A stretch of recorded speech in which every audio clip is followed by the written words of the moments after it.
Hello, and welcome to Outnumbered the Podcast. I'm Audrey. And I'm Bonnie. We are experienced moms to a combined total of 19 children. In our weekly episodes, we explore relatable topics using our perspectives of humor and chaos. Tune in for advice and encouragement to gain more joy in your parenting journey.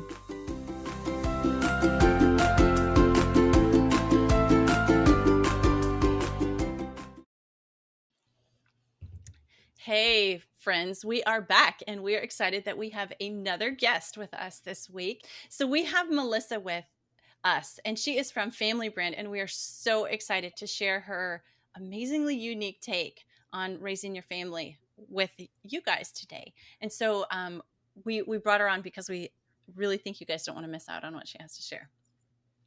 That's right. And before we get into an intro, we obviously have to break the ice with something hilarious. Do you have a hilarious mom moment you can share with us, Melissa? Yes, this is a good one to just jump right in into the episode with, I guess. I was not raised to be open about like sexual development, puberty, just sex in general. So it's been really important to me that I try and raise my kids where they can come to me with questions. We can talk about those things. So one hilarious and proud mother moment for me was when my oldest son turned 12. He came to me and he said, "Mom," he was like so excited. He was like, "I have my first nut hair." And I was like cracking up because I was like, "Oh my gosh, that's so funny." And I am so happy that he feels like he can share this moment with me. Oh, that is a very proud mom moment. And also you're like rolling on the floor. Yes. Thank you for that announcement, son. Oh, that is so great. So tell us more about yourself and about this awesome family, open communicators of family that you have. Yes, we're striving for that. So myself and my husband, we live in Arizona, and we just recently moved to rural Arizona. So that's a new adventure that we're having. We have five kids, two boys that are in junior high, 8th and 7th graders, and then a girl who's in 4th grade, a boy in 1st, and then our youngest will go to kindergarten next year. Wow, that is awesome. That is a good age range. So how many years are there between the oldest and the youngest? So let's see. About Trick 9. Question. I know. I'm like trying to do the math in my head. I think that 9 years between the oldest and the youngest. That's awesome. Sounds like a beautiful family. Okay, so we want to dive in a little bit about your business, this Family Brand business. Can you give us a little glimpse into what it is and what led you to developing it? Yes. So Family Brand was this realization that my husband has owned his own business for a long time, and we realized he brings like so much intentionality to that business. And it was this realization that we had that some of that same intentionality we're not bringing to our family. He helps businesses develop their messaging and their vision, I guess you could say. So over and over again, he was asking companies these questions like, what do you want to be known for? Like, what's most important to you, et cetera. And we realized, I don't even know if we could answer these questions for our family. So that's like, I guess the technical, like how it started. But I think the reason why that was so important to us, like developing this family brand, was my husband and I were separated we'd been married about 4 years, and we were separated for a few months, and we were seriously considering getting divorced. And we realized we of course decided to stay together and work through it, but we realized, okay, none of this is going to happen just by accident. Like, we're not going to create this family that we want, this marriage that we want, just by accident. Like, it's going to require some real intentionality and purposeful living. And so Family Brand, I think, was just kind of an extension of that in a way. That is awesome. Intention is a word that we use a lot on our podcast because it's so easy just to slip into what is happening to you as a family and the day-to-day, and it brings so much to you. And without intention, without a goal, without aiming somewhere, it's just so easy to get, discouraged and overwhelmed. And when you're outnumbered like we are, like all three of us are here, it's just so easy to not have intention in your life. And so we are so excited to talk to you about this more. One thing that you talk about that we really, really love on, okay, so you guys, we forgot to share that Melissa has a podcast as well with her husband, Chris. And if you've listened to any of those episodes, you will be hooked because they're amazing. It's really amazing. And so one thing when we were looking through your podcast and listening to it, we found that you guys are really, really committed to helping people strengthen their families. And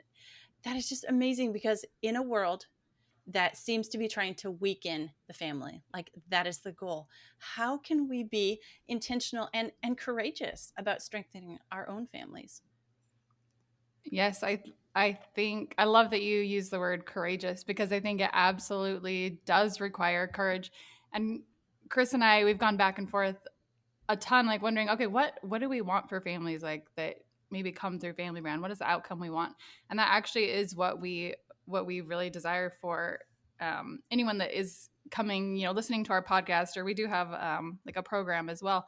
But anyone that touches, that we touch or connect with, I want them to leave like feeling courageous. I want to inspire courage in families because it does require, when you're looking at how people are doing things in the world, usually strengthening your family might require you to do something different than what a lot of people are doing, and that absolutely requires courage to go against what people are maybe telling you or what you're seeing around you. But I think it starts with strengthening your family. I think starts with knowing what is important to our family, like what do we want to be known for, and then that leap of courage comes after that little bit of clarity. Oh yeah, absolutely. We have another episode where we talk about parenting, specifically mothering with intention, and it sounds like it goes right along with that. In that sometimes we have to make choices that are unpopular, or we don't even really know why we're making them, but it just feels like the right choice for our family, and very often that requires some courage, doing some scary things, doing maybe even some research and learning about something that's different, or maybe not how we were raised, and diving into that. So I love that. I love that aspect. So tell us a little bit more about running your family like a business. So you mentioned kind of like looking for maybe a mission statement or like an overarching purpose for your family. What are the other analogies that you've got there? Yeah, I feel like I read an article recently that talked about how there's so much information and so many studies have been done, like how to build businesses and build businesses that last, and there's so much information out there, but it's not necessarily ever applied to family. That's just not how, the families aren't hiring people to do these studies and do this research, And so, but it is there. I believe like that same research can apply. It's like how to build and strengthen teams. And a family is absolutely a team. How to have engagement, in the workplace. I want engagement, in my home. How do I increase engagement? Yeah, I think that some of these cadences that businesses have, like we are having maybe quarterly reviews, or we're having weekly meetings, like check-ins. I think those can all be applied to families to bring more focus and intention. That is really cool. I love to think of it like that. I've got this cousin, and she posts every year on social media about their family. They have a family board meeting once a year, and it's usually at the beginning of the year, and they sit around in clipboards and everybody has a turn and they talk. And I was like, this is such a cool thing because they're like being very intentional about and very family oriented about what they're doing with their family this year. And it's so cute, like even the little ones are sitting there with the clipboard and they're very serious, like this is a board meeting, a family board meeting. Totally. Yeah. I think you might think that, oh, my youngest kids won't be interested in this type of thing. But I found, even my youngest is 5 now, but even when she was 2 and 3, like she's excited to be there and be part of the conversation and wants in on it. Yeah, you think about it. If you tried to run a business like we sometimes let our families run, there would be no success. But then, flipping it on the other side, like just thinking about it, it's really like a long path you can go down, thinking about being intentional about running your family like a business, so that success is the end goal. That's really Mhm. impressive.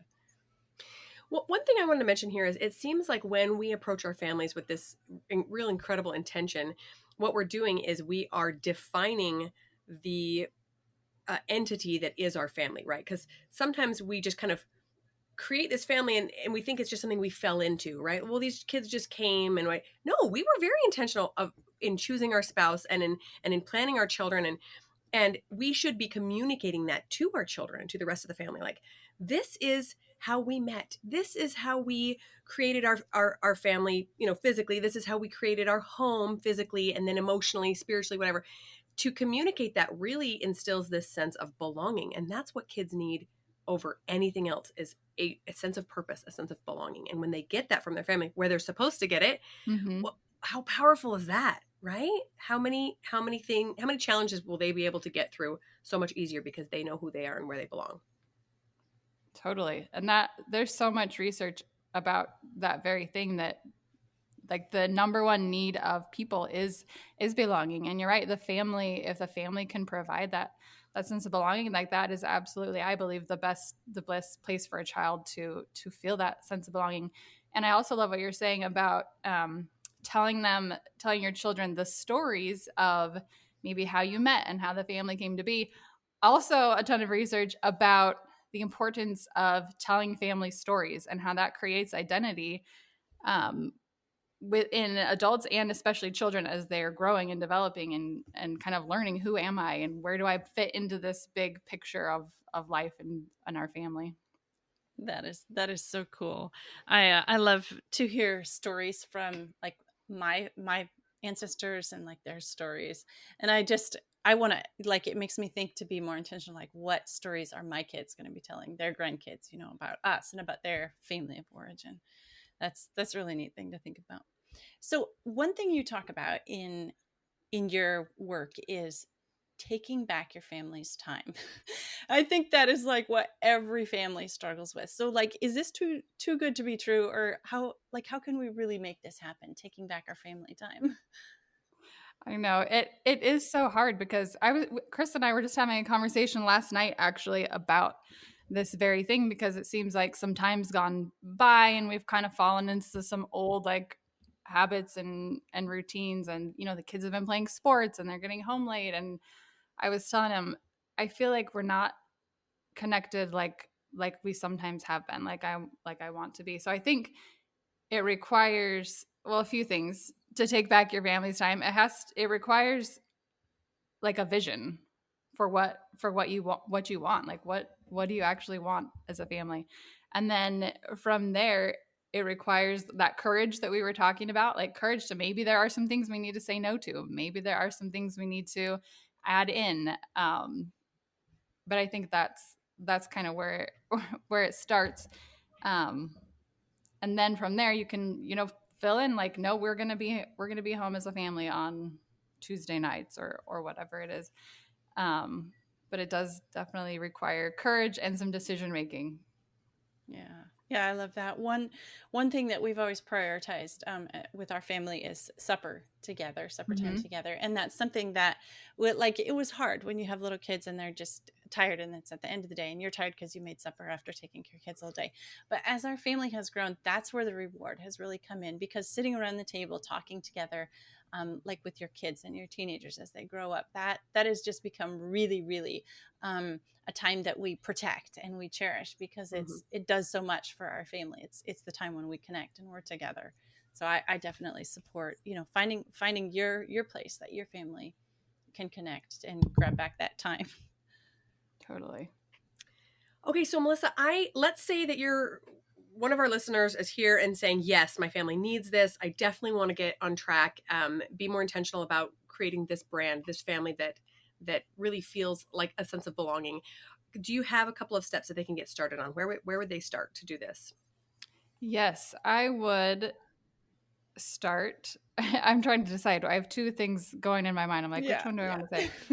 um So I think it does ultimately start with maybe a realization that, okay, I like the path that we're on and I'm going to continue doing what we're doing.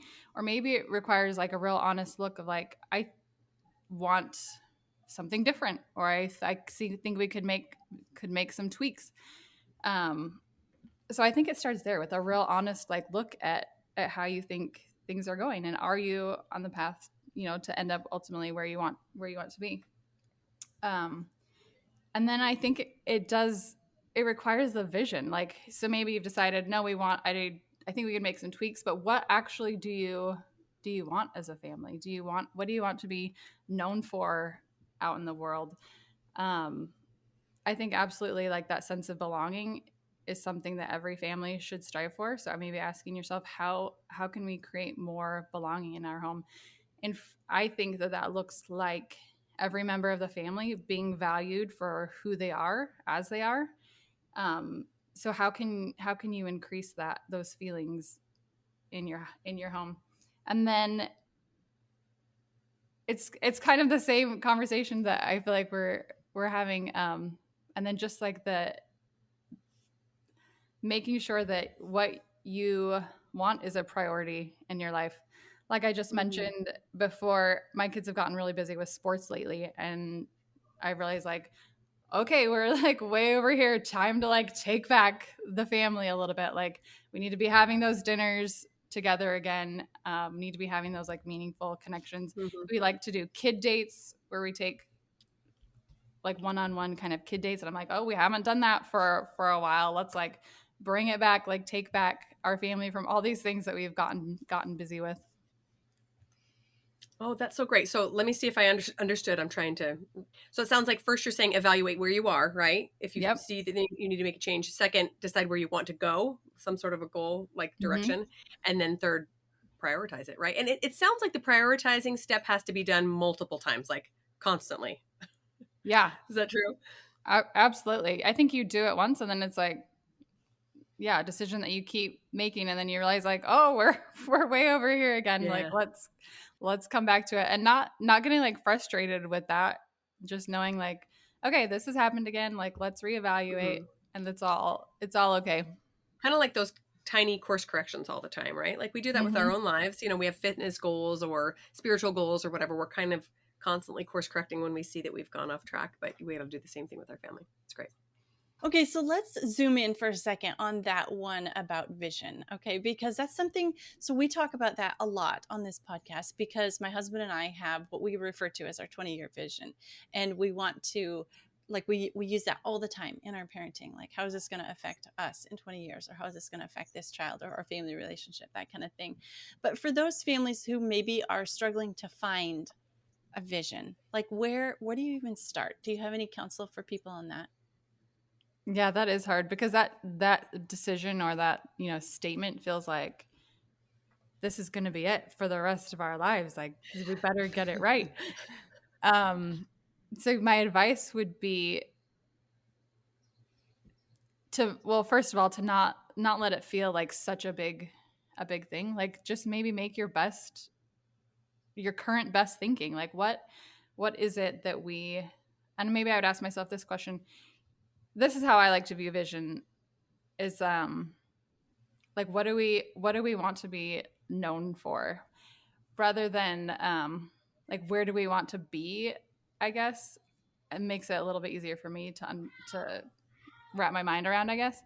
So like when someone's talking about our family, say 20 years from now, and they were to think about, my last name is Smith, if they were to think about the Smith family, like what would we want them to say about us? And then create from there. So for example, ours, what we call our family vision, is we are committed to elevate and inspire.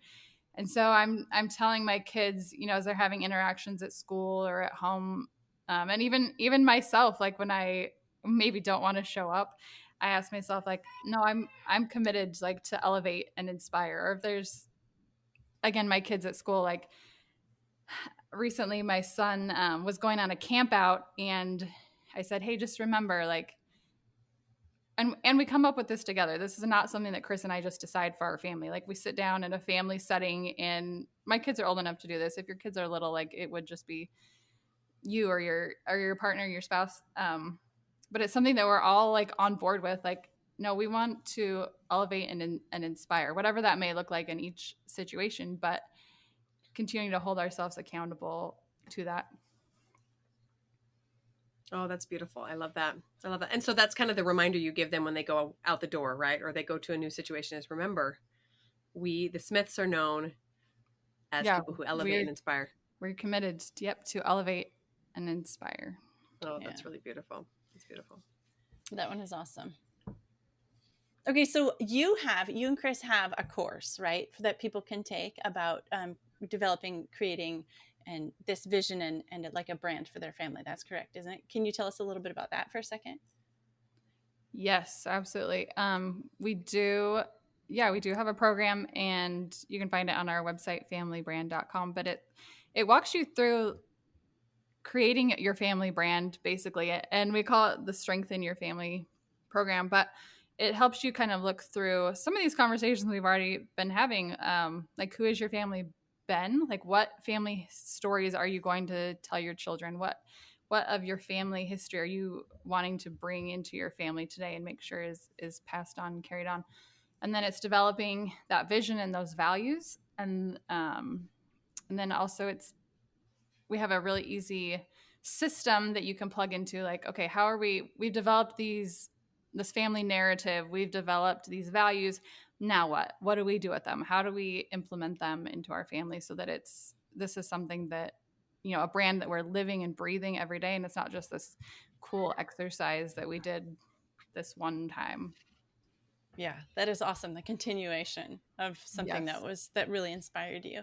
So we want people definitely to hear that and check that out. But I also have to come back to the fact that you have a podcast, because Bonnie and I both know how much labor of love that a podcast is, because you're putting free content out there, like on a regular basis, weekly basis. You guys do weekly like us, right? Yes. Yeah. And it's like you have to be committed to that. You have to have a purpose for why you're doing that. And for us, it was that we wanted to help young overwhelmed moms or families that are outnumbered, like, because we were both there. And so we want to put all our knowledge and information out there, and we don't care if we never make a dime for it. No, I love that. What a great resource. Yeah. But you guys also are doing the same thing. Yours is a really great resource for anybody looking to improve their marriage and their family. So just like this is like a selfish personal question here, but why did you guys decide to use podcast as your format to put this out there for people? Yes, so I guess it was a personal experience that I had. So I used to work as a nurse, and then when I thought I kind of have been stay-at-home mom for the majority of my kids growing up.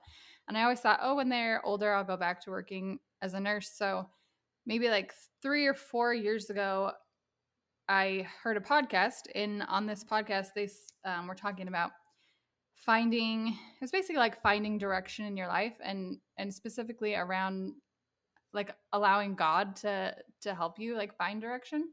And they posed this interesting question, and they said, instead of praying to know like what should I do, like do this, do that, they posed the question like, what if you started asking like, God, how can I build your kingdom?